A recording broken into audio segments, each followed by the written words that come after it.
Hej, velkommen til Center for Veterinær Billeddiagnostik i Glostrup. Lad os gå ind og se på faciliteterne.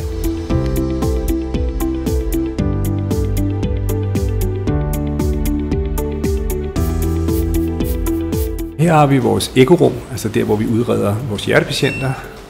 Rummet er temmelig stort, så det giver os mulighed for, at ejere og måske endda flere ejere kan være med under undersøgelserne.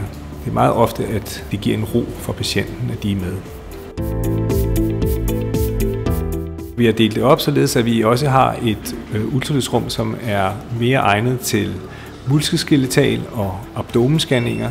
Der anvender vi også en anden maskine, som er sat op til det formål. Her på centret tilbyder vi halvtidsudredninger ved Henriette Strøm.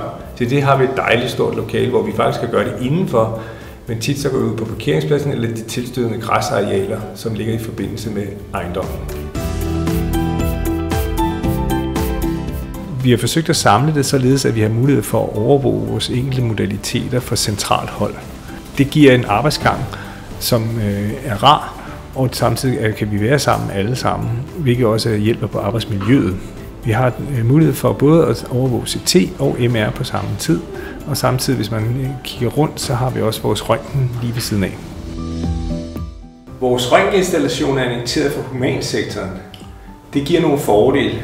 Det gør blandt andet, at vi kan skyde horisontalt, og det vil sige, at vi kan tage billeder af stående hunde og stående katte.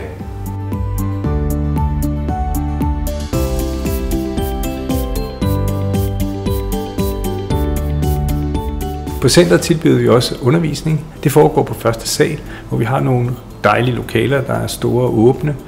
Vi har også mulighed for at beværte jer med noget kursuskøkken, og hvor man kan spise sin frokost eller sin aftensmad.